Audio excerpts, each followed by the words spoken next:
Of the authorized personalities to instruct us on the science of God. His Guru Narada Muni is also a Mahajan. And Narada Muni's father, Lord Brahma, is also a Mahajan. So when we hear the statements of the Mahajans, the 12 Mahajans, they are very, very solid, very, very secure information. You don't have to doubt it. Just like there's no need to doubt what Krishna says in the Bhagavad Gita. Why? Because he's God. Who can be a better authority than God himself? And Krishna says in the Bhagavad Gita, there's no authority superior or equal to me. I'm the topmost authority.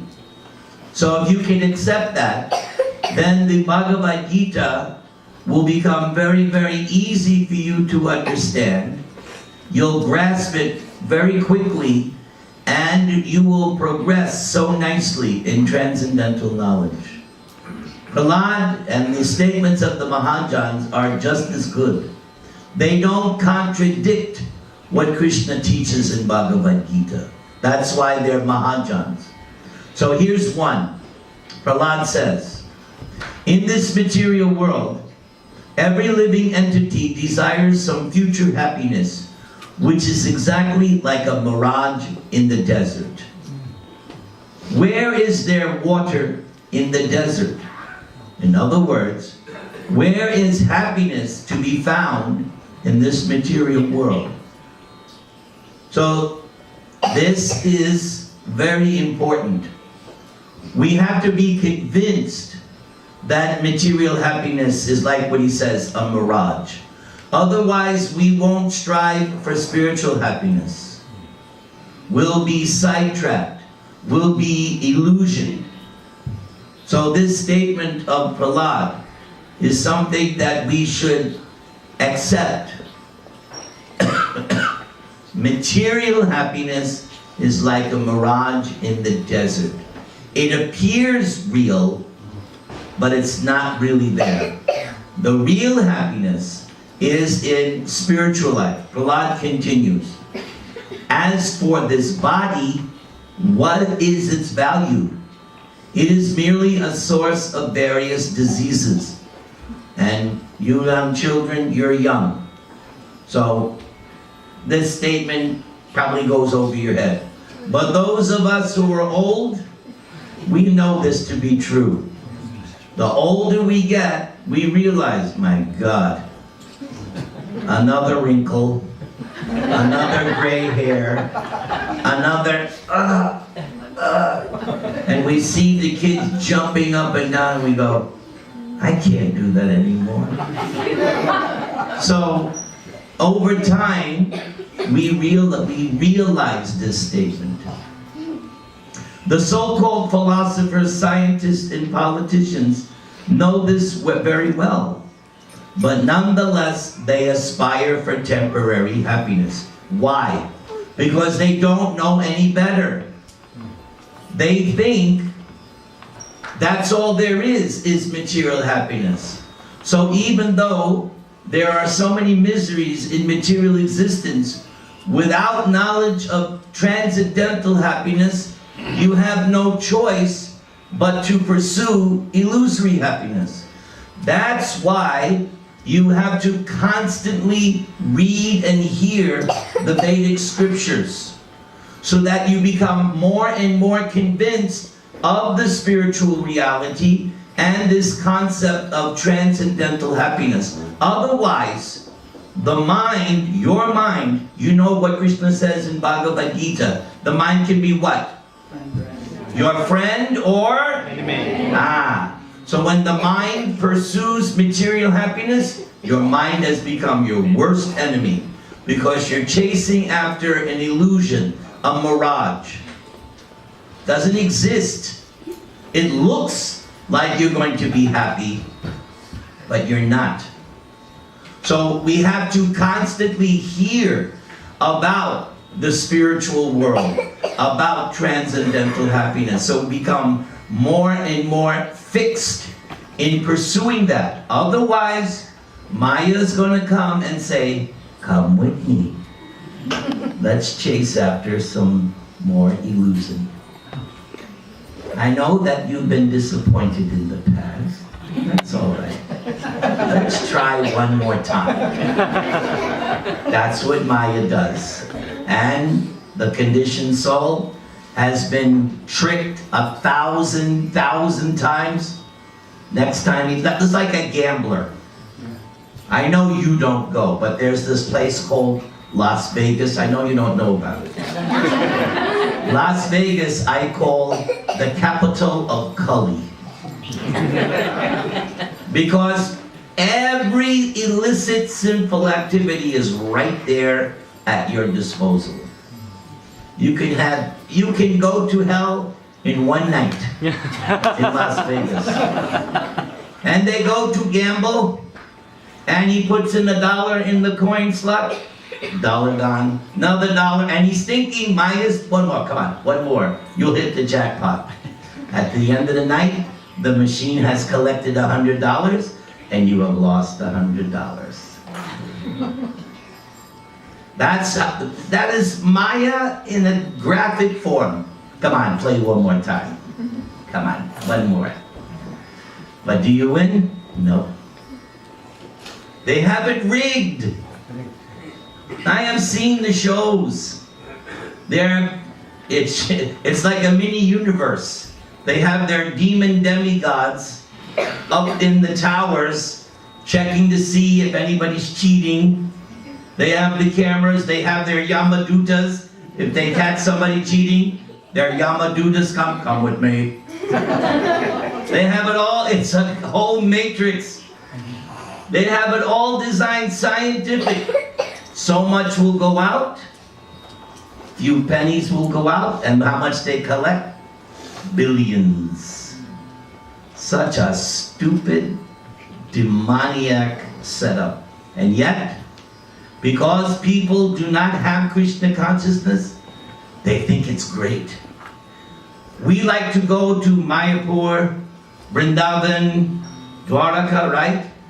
We like to, that for the non-devotees, that is their Dham, Las Vegas. They worship it. And even though they lose all their money and they commit sinful act, they can't wait for the next time. Such, because they don't know about Krishna consciousness. Prahlad continues, happiness is very difficult to obtain, but because they are unable to control their senses, they run after the so-called happiness of the material world and never come to the right conclusion. That's why there's that famous Vedic aphorism, Tamasima Jyotirgama. Come out of Las Vegas. Come out of the darkness. Where should you go? Here, ISKCON Tawako. If you all that money, just imagine, if just one day, all that money that Las Vegas collects and they gave to ISKCON Tawako, we would have our temple tomorrow. Right? 5, 6 temple. Oh, okay, 5 or 6. Yes, but it's Kali Yuga, and people are not inclined to give to Krishna. Okay, let's go to the second. I'm going to do 6 verses. Let's go to the next one. This verse, I love how Prahlad in his prayers is so humble. I always tell people, when I visit temples and when I want to associate with devotees, I look for the humble devotees because they're the best ones to associate with. The humble. And Prahlad, listen to how humble he is to the Lord. My dear Lord, O Supreme Personality of Godhead, because of my association with material desires, one after another, I was gradually falling into a blind well full of snakes, following the general populace. But your servant, Narada Muni, kindly accepted me as his disciple and instructed me how to achieve this transcendental position. Therefore, my first duty is to serve him. How could I leave his service? So when I read this verse, this is also the story of my life. This statement of Prahlad, this is me. I was exactly like this. From birth until the age of 23, I was chasing one material desire after another and getting frustrated. Every attempt I had to make it in the material world, frustrated. I wanted to become the next John Lennon, Bob Dylan, Elvis Presley. That was my desire. I was working hard to become the next John Lennon. I wanted to become the greatest rock and roll star in history. I was just like Hiranyakashipu. Only I wanted to be the greatest guitar singer. And all the girls chasing after me, screaming, "Ah!" That was what I wanted. Since I was 13 years old. That's what I wanted. And I was working hard. But frustration, failure, frustration, one after the other. But look what he says. But your servant. So for me, it wasn't Narada Muni, it was Srila Prabhupada. I got the book. I read the book. I said, yes, this is it. Then, a few months later, I finally made it to the temple. And when I got to the temple, they took me downstairs, they sat me down, and they gave me a piece of wax paper with some green stuff on it. I said, what is this? And the devotee said, eat it. I ate it. It was spinach. And I hate spinach. My mother used to make spinach. But I was hungry that night. So I said, okay. So oh my God, I stood up. Give me more! Give me more! And the devotee said, gotta come back tomorrow. And I decided, I'm coming to this temple. There's nowhere on earth I can find this food. I love this. This was that little bit of green sabji, spinach, tasted better than any ice cream, anything I've had. I actually stood up and give me more. It was that good. So that's why I joined this movement. I wanted that prasad. I wanted that prasad. So, I became a devotee because of Prabhupada's books, because of Prabhupada's devotees, disciples, Prabhupada's temples, everything that Prabhupada has given in ISKCON. One time, several years ago, one Indian lady, she was starting to attend my programs. She was a follower of that hugging guru. You know that? You know that one? The one that hugs everybody? So she was trying to tell me, oh, you shouldn't do so many things. You should just accept Krishna. And then she asked me to get her Bhagavatam. And she read some of Prabhupada's Bhagavatam, but she didn't like it. So she called me one day and she was blaspheming Bhagavatam and Prabhupada. And again, she was telling me, you should leave Prabhupada. And I said, no. I said, if it wasn't for Prabhupada, I would know nothing about Krishna. I gave my heart to Srila Prabhupada back in 1973.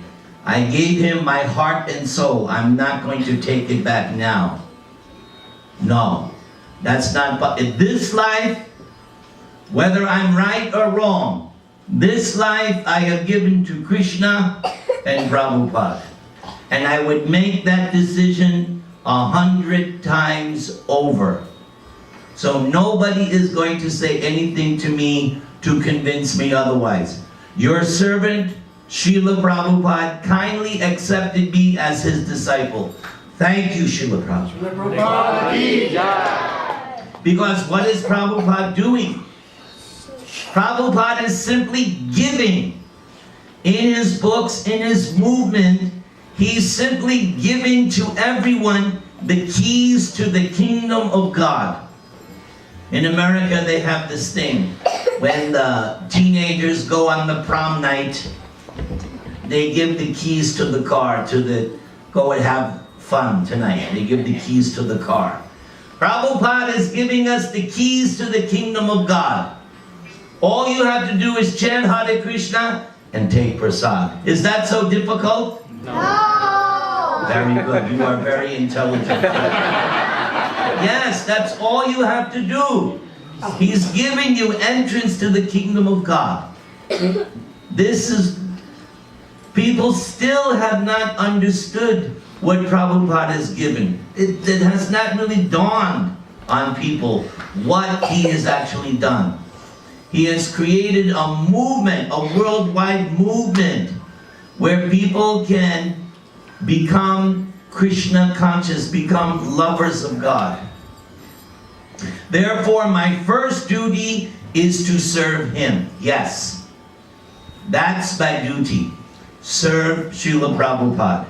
How could I leave his service? Another incident some years back.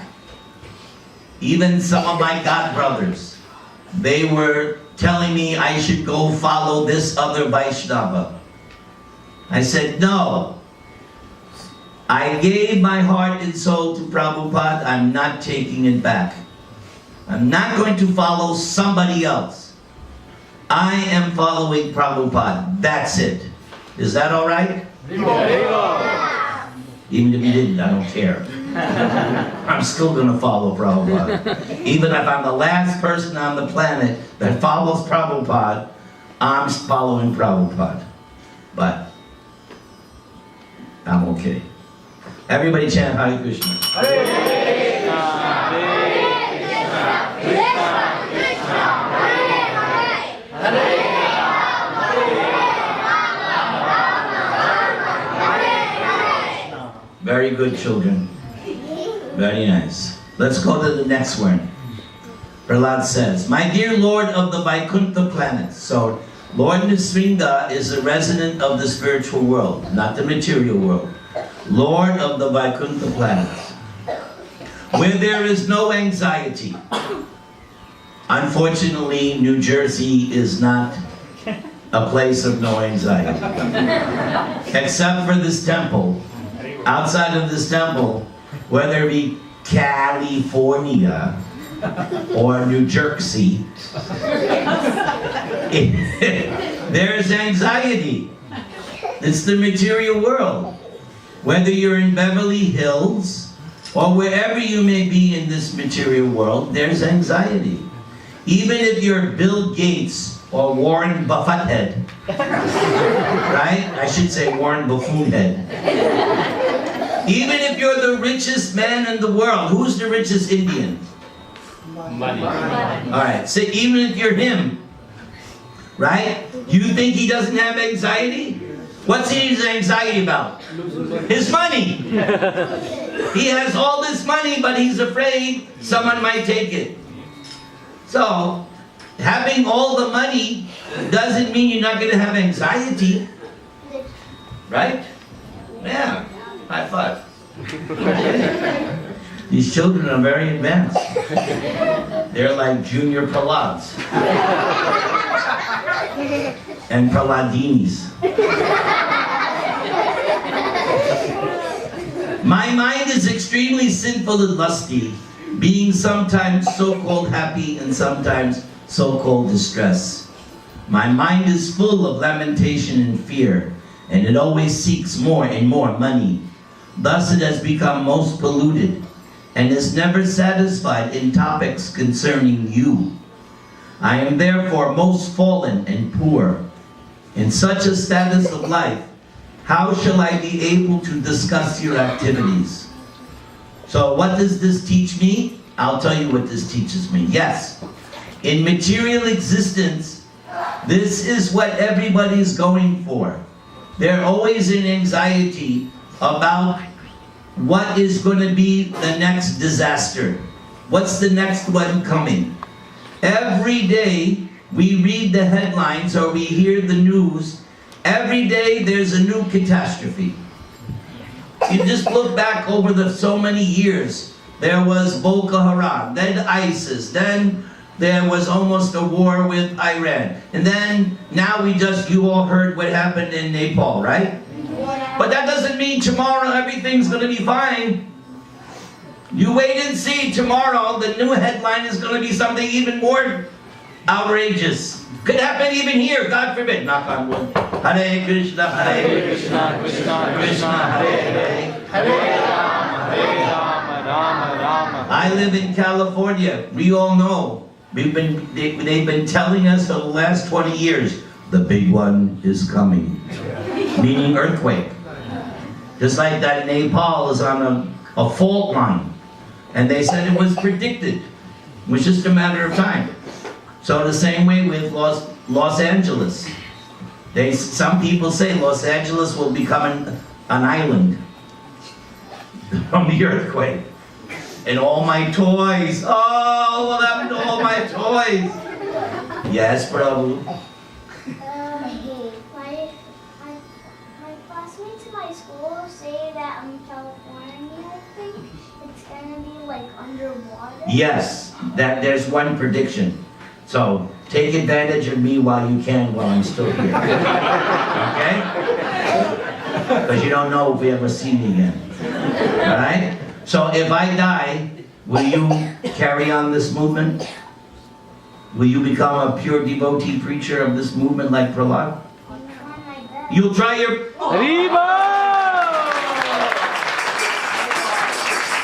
I nickname you Prahlad Das. God. So the thing is, to the degree that you're absorbed in material activities, that means you're not going to be absorbed in spiritual life. You won't have the attention span which is required to study these books, Bhagavad Gita. You need to have attention span. But if you're just like right now, I'm speaking, but maybe one or two of you are like, no, but what about you're thinking something else? You've got a split TV screen. Half of your mind is listening to me, and the other half of your mind is like, okay. Okay? So the idea being that sometimes we're so absorbed in material life, it prevents us from concentrating and paying attention to the spiritual message. So Prahlad is saying, yes, my mind is polluted, and in such a condition, it's going to be very difficult to hear and chant. So that's why when I started my Namahat preaching in Los Angeles in '93, I would tell my Indian congregation, you all have jobs, that's all right, but on the weekends, you need to take a break, rejuvenate, come to the temple, come to my Namahat programs, get yourself spiritually recharged so that for the rest of the week coming, it won't be a burden. But if you spend 6-7 days at your job, you're not getting any spiritual relief, you're going to be burned out. So the weekend comes, Saturday and Sunday, with the family, you need to be doing spiritual activities. Bhakti Vriksha, coming to the temple, going on book distribution, Sankirtan, doing seva. That's how you should spend the weekend. Yes, Prahlad Das. No, Bhakti Vriksha, we usually have it on Friday. That's fantastic. Whether it's Monday, Tuesday, Wednesday, they're fantastic. Very good. And you're going to continue when you get older. All right? All right. Let's go to the next one. My dear Lord, O infallible one, my position is like that of a person who has many wives, all trying to attract him in their own way. For example, the tongue is attracted to palatable dishes. The sense of touch to contact soft things. The belly, although filled, still wants more. The ear, not attempting to hear about you, is generally attracted to Bollywood songs. It doesn't say Bollywood, it says cinema, but you know, it's the same thing. The sense of smell is attracted to yet another side, and the restless eyes are attracted to scenes of sense gratification, and the active senses are attracted elsewhere. In this way, I am certainly embarrassed. So we learn from the Bhagavad Gita, Manakshastan Indriyani, Prakriti-stani Karshati. What is the situation of the living entity in this world? He's struggling, grappling with what? The 5 knowledge-acquiring senses and the mind. That is our material existence. We're dealing with the eyes, ears, nose, tongue, sense of touch. And these senses are like husbands, you know, right? You work all day, and when you come home, somebody is telling you, now you got to do this. Now you got to do this. We have to buy this. We have to spend this. Do this. Am I right? Yes. You kids don't know. You guys are pampered. Man, am I right? What do you mean, no? I didn't ask the ladies. So imagine coming home to 6 wives. Huh? Right? So one's pulling your left arm, one's pulling your right arm, one's pulling your left leg, one's That's exactly what's happening to the spirit soul. He's being pushed and pulled by all the senses. He becomes mad. That's why spiritual life means controlling. Controlling the sense. Sit properly. All right, stop laughing. I said stop laughing. Stop laughing! See, it works every time. If you want to get a kid to laugh, say stop laughing. And they'll laugh every time. All right, have a good laugh, everybody. Got it. So that's Prahlad's analysis. Being pulled in 6 directions. The uncontrolled senses. And that's why that example of Maharaj Ambarish is so important. Because Maharaj Ambarish engaged all of his senses in serving Krishna. Even though he was the king, he would use all of his sense activities in relationship to Krishna. So, your householders, no problem. You have to take care of your family. That you must do. Nowhere is Prabhupada say, neglect the family. That's not what Prabhupada teaches. You must do your duty. You must take care of your family, the children. What did Krishna tell the gopis the night of the Rasa dance? I love talking on this. What did Krishna tell the gopis the night of the Rasa dance? Who knows? What is the woman's duty? Serve the husband. And who? And the household. And? Mother-in-law. No, he doesn't say mother. Oh my God. Although he does say family members, so I guess you're right. But she has it right. I'm glad you know that. He said, take care of the husband, take care of the husband's family, yes. And then he says, most importantly, take care of the children. And Krishna, and Prabhupada even says, yes, Krishna's not joking here. This is a serious instruction. If a woman wants to advance, by doing that, she becomes glorious. She becomes elevated simply by doing that, because it's so vital for human society. When the children are neglected, what happens? They cause riots. They grow up to be criminals. You all know this. That's why you invest so much time, energy, money in your children. Yes, This is important. When the children are neglected and not trained properly, then they turn into hoodlums, gangsters. And that's what's happening in America. They're neglecting their children. But you are different. You are Aryans. You know better. You have a more higher standard. No more questions. You had your quota. Otherwise, you'll stop me every 2 minutes. Okay? All right. At the end, we'll see. So, it's very, very important. The children are taken care of. The wives should be... I have a lecture I sometimes give. Don't ask me, I'm not going to do it. But there's a lecture I once did called Happy Wife Means Happy Life. You like that one, ladies?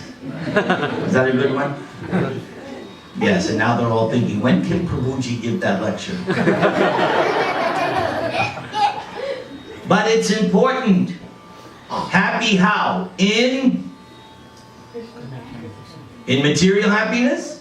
No. Happy in what? Spiritual. Yes, Krishna consciousness. Yes. So we have to do our prescribed duties. That is what we learn from Prabhupada and Krishna.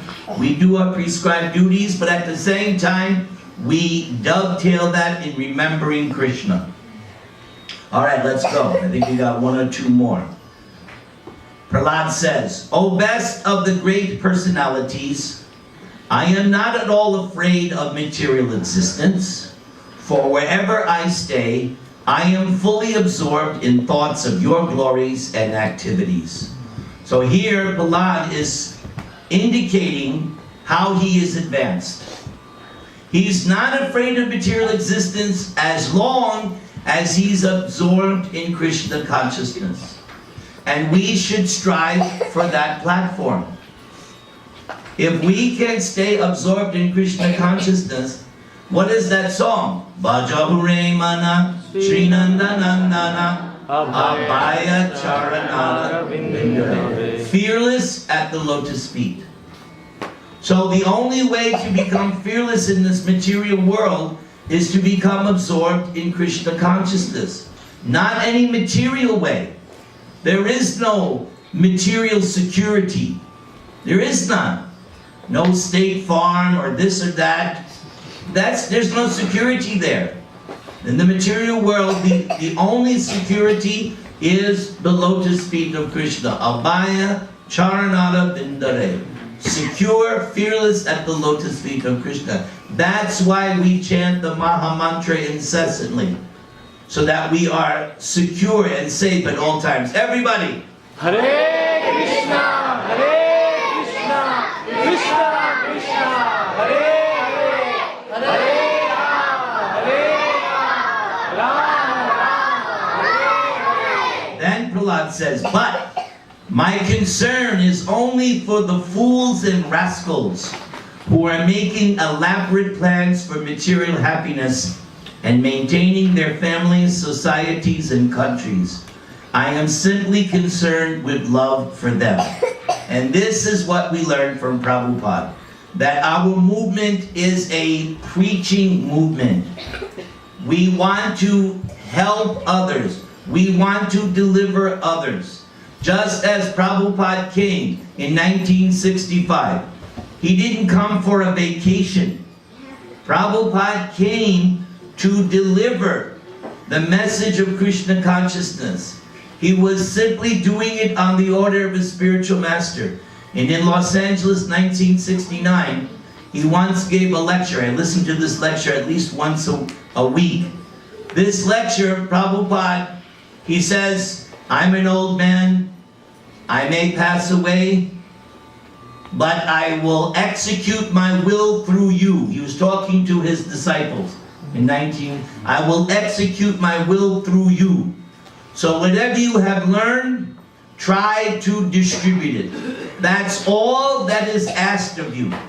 Whatever little bit, even the children, even you, whatever little bit you have learned, give it to somebody else. Try to help others, as Prabhupada came to help us. you also, in your way, somehow or other, try to give Krishna consciousness to others. Either through books, that's a great way. Give somebody a book. Or if you work in an office, here's a great thing. My wife used to do it all the time. If you work in an office, make some nice tasty prasad. Leave it on the desk. And you'll see the big fat bosses and they'll come by. Oh, what is that? Not very good. Well, look at the raise. That's our secret weapon, prasadam. As I told you, why did I join this movement? But that's finished. So prasad, I'll tell you a true story. So my wife, she's a legal secretary. So many years ago, she had a job. And she doesn't advertise that she's a devotee, but on her desk, she'll have a picture of Krishna. She makes a nice, right? And sometimes the people will come over, oh, who's that beautiful girl? Because they look at Krishna, and some of them think it's a girl. That's how they think. So, after so many months, her boss calls her in. Valerie. Yes? My wife is very sweet. Yeah. I am very disappointed in you. So my wife was thinking, uh-oh, I'm going to get fired. He found out I was a devotee. I'm very disappointed. I found out that you are a Hare Krishna devotee. She goes, yes. I hate Hare Krishna devotees, but I like you. Now I can't hate the Hare Krishnas because I like you. So just by her being a good devotee, it changed his whole attitude about devotees. Of course, I think the prasad had something to do with it. Because my wife is a very good cook. That's why I married her.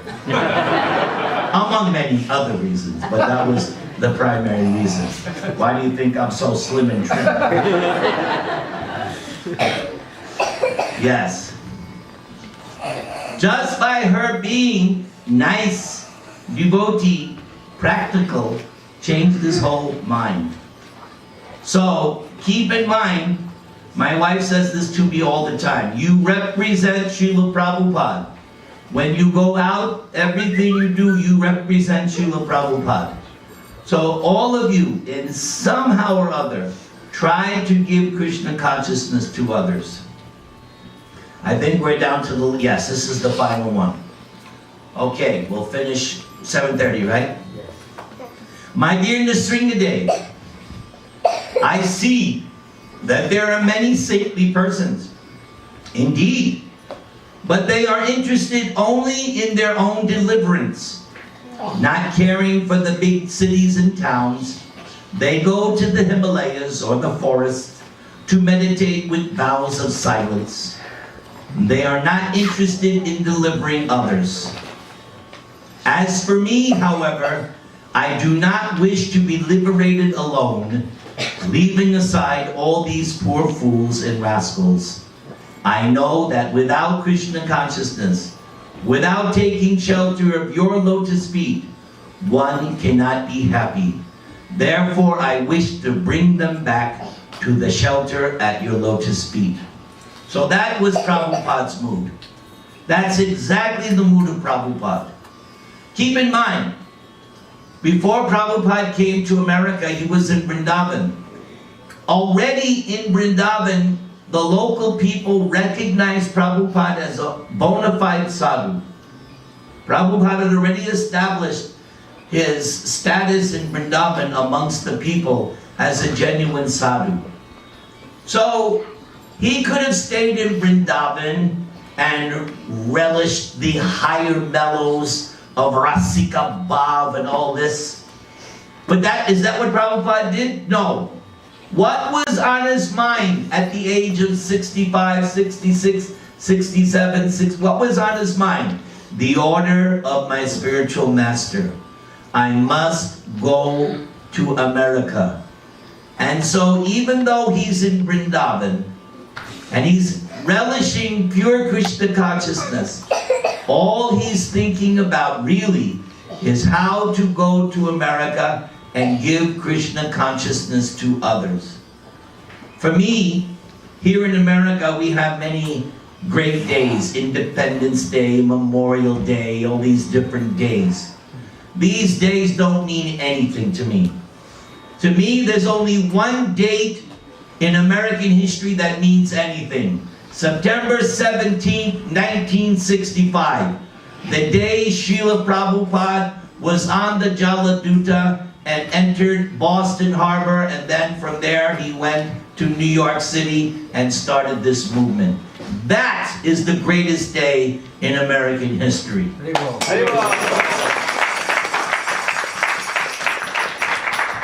Because if I had not come in contact with Prabhupada and his movement, I would have been dead somewhere in some gutter 50 years ago, for sure. But Prabhupada saved me. Prabhupada's movement continues to save me. And Prabhupada's disciples and grand disciples and future grand disciples, you are also saving me. And you, I have big plans for you. You are going to become a big leader in this movement. So Prabhupada's move is how to give others Krishna consciousness. Hari Haraye Namaha. Hari Haraye Namaha. Thank you. Hari Haraye Namaha.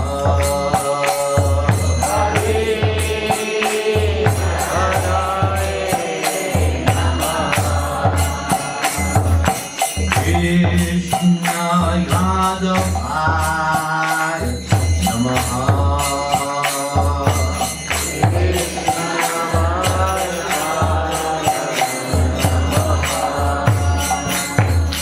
Gopala Govinda Ram Srimad Vasudhana.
Something that I've been mentioning a lot this year. We sing the prayers to Tulsi Devi, and my favorite line, please give me the privilege of devotional service. So we should always remember that the ability to perform devotional service is a privilege. Therefore, I must cherish it. I must take it very, very serious. It's confidential. It's the most treasured. So you gave me this privilege of speaking on Srimad Bhagavatam. Sri Sri Gaur Nitai ki jai. Sita Ram Lakshman Hanuman ki jai.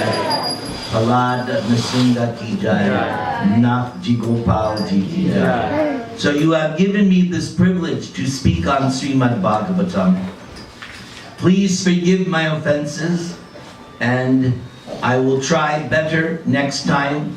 But I thank you, I thank you, I thank you for giving me this privilege. May Krishna bless you, protect you, and maintain you. Hare Krishna, Krishna Krishna, Hare